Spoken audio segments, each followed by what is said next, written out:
Sa dami ng mga dumalo sa Sinulog Festival ng Cebu, nagkawalaan ang mahigit 100 mga cellphone. Ang mga litratong ito, kuha hindi sa tindahan ng mga segunda manong cellphone, kundi sa headquarters ng pulis sa Cebu City. Karamihan sa mga cellphone na ito, di umano, ninakaw sa kasagsagan ng Sinulog Festival.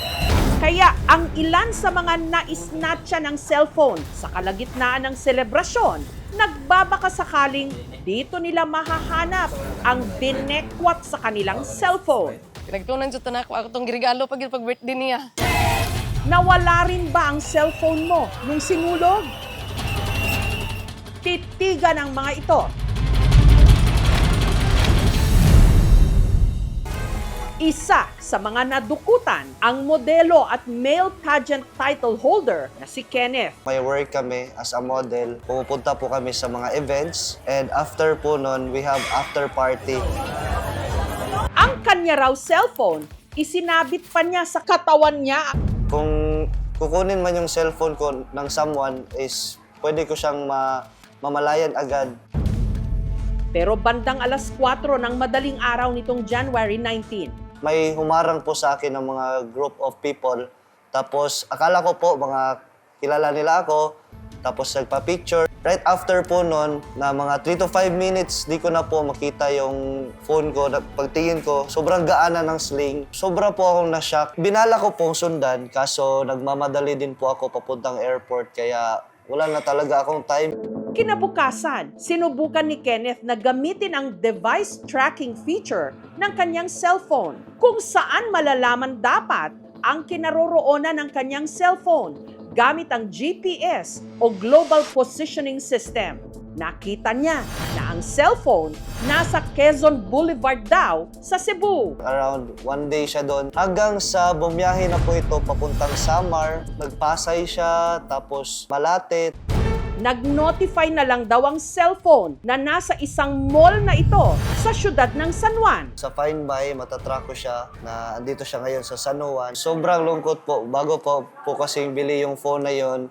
And sobrang gamit ko yun sa work ko. Wala talaga akong hinahala na tao kung sinong kumuha ng phone ko. But gusto ko talaga mabigyan ng hustisya yung mga taong nanakawan.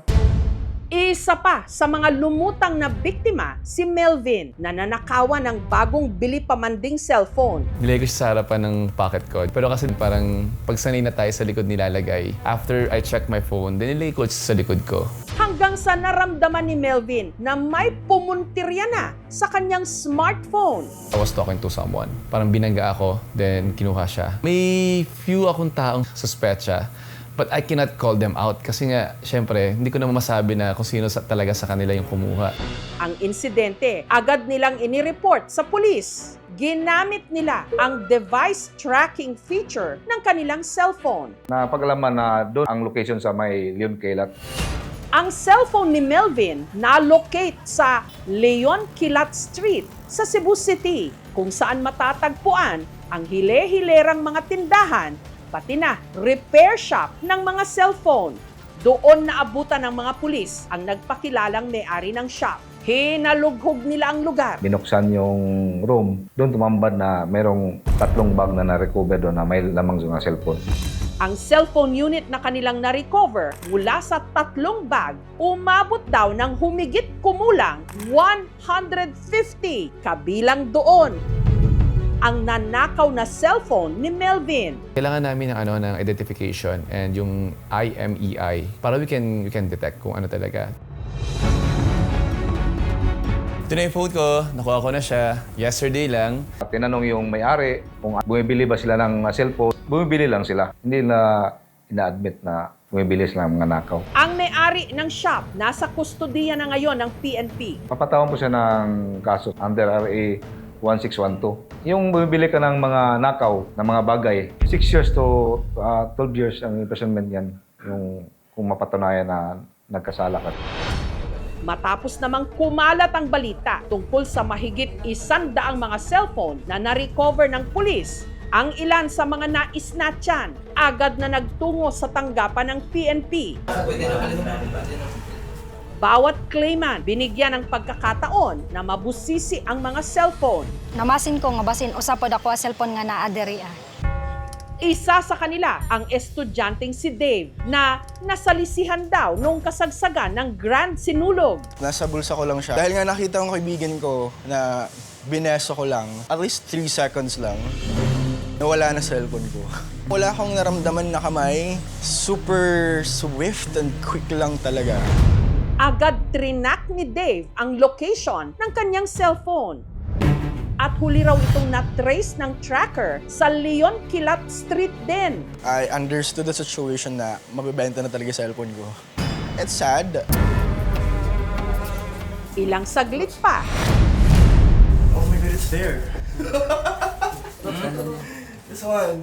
himalang nahanap ni Dave ang kanya raw cellphone. Ano yung palatandaan niya, sir? Phone case. Upang masiguro ng pulis kung pagmamay-ari ni Dave ang cellphone, Pag natulong na sa kanila, ipa-unlock namin, pwede rin yung IMA at yung code nila sa box ng phone nila. pero dahil naka-factory reset na ang unit ni Dave, hiningi na lang ng pulis ang IMEI nito o yung International Mobile Equipment Identity. Unique na ID number daw ito ng isang cellphone na hindi kapareho ng kahit na anong ibang unit. I don't think but I can... Meron pa yung box mo, sir? Wala na. Wala na. 6 years ago na tong phone. But I can show you like several mirror selfie na I was using this phone. This same exact phone case. Pero dahil hindi ito tinatanggap na pruweba ng PNP, ang tanging magagamit na lang nilang palatandaan ang SIM card nito. Yung SIM mo, sir, anong SIM? Anong number mo, sir? 09. Ito nga kaya ang nanakaw na cellphone ni Dave? Sino rin ba ang nasa likod ng modus ng pagnakaw sa mga ito? I think grupo sila.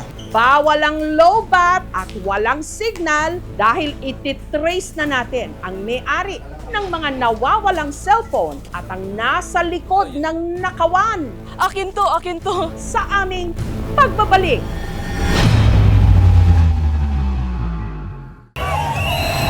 Sa kasagsagan ng isa sa pinakamalaking pista sa bansa, ang Sinulog Festival sa Cebu, ang sigaw ng ilang mga nakifiesta, hindi viva viva, kundi hustisya. Marami raw kasi sa mga dumalo, ninakawan ng cellphone. Wala akong naramdaman na kamay. Super swift and quick lang talaga. Mga ilang hakbang siguro, pag ana niya, ugaan akong bag, wala na. Sa tulong ng tracking device feature ng isa sa mga nanakaw na cellphone, natunton ng mga otoridad ang kinaroroonan nito sa isang shop sa kahabaan ng Leon Kilat Street kung saan merong humigit kumulang 150 pang ibang mga cellphone na na-recover. Tinanong yung may-ari kung bumibili ba sila ng cellphone. Bumibili lang sila. Hindi na ina-admit na bumibili sila ng mga nakaw. Kaya ang ilang mga naisnatcha ng cellphone sumugod agad sa presinto. Maybe po isa dire. I-release na. Yung picture ng phone. Pag on ko, ma'am, wallpaper ko man, nya 3% na lang. So sabi ko, akin to. Wala gyud na mo nakita. Gool. Gool kay expect na mo ba nga naarang ta dire. Kasama na rito si Dave na swinerteng nakita rito ang kanya raw cellphone. Oh my God, it's there. Pwede rin yung IMA. Pero dahil naka-factory reset na ang cellphone ni Dave, hiningi na lang ng pulis ang IMEI nito o yung International Mobile Equipment Identity, unique na ID number ng cellphone. I don't think I know. But I can... Meron pa yung box mo, sir? Wala na. Wala na. 6 years ago na tong phone. Yung SIM mo, sir, anong SIM? Anong number mo, sir? At ang tanging paraan na lang daw para mapatunayan niya na cellphone nga niya ito, ang SIM card nito. 56225. Match ba? Master. Wait, stop. Taging na. Okay na. Positive na sa kanya yung phone, ma'am. I'm happy. Yung na-claim na, firma sila doon sa affidavit of complaint para doon sa pag-file doon sa suspect ng kulang kaso.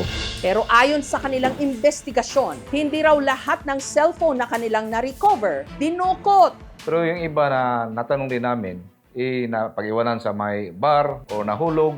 Yung iba ng last year ba, December pa. Ganun. Siyempre, yung makakita, yung nakapulot, hindi man niya mapakinabangan yun kasi mayroong PIN. So, naghanap siya ng paraan kung paano niya pakinabangan. Mga newer models, mahirap na silang i-jailbreak, no? Strengthen yung front door ng phone natin, yung mga passcode natin, no? Pero may organisadong sindikato nga ba sa likod ng nakawan ng cellphone sa katatapos lang na sinulog? Ongoing yung investigation. Hindi tayo titigil hanggat hindi natin maano yung kalokohan ito. Nagpe-prepare yung mga tropa sa appropriate filing ng case doon sa suspect. Ang may payo natin sa publiko, ma'am, is kahit saan sila pumupunta, i-safety nila yung mga gamit nila, lalo na yung cellphone. Kung nagdala ka ng backpack, huwag ilagay yung backpack sa likod. Magiging curious ka sa paligid mo.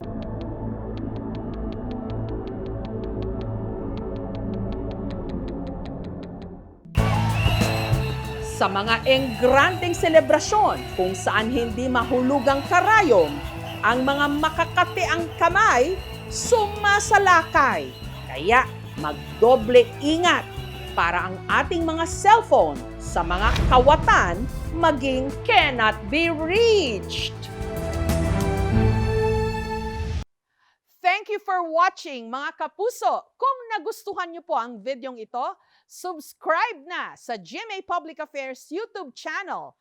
And don't forget to hit the bell button for our latest updates.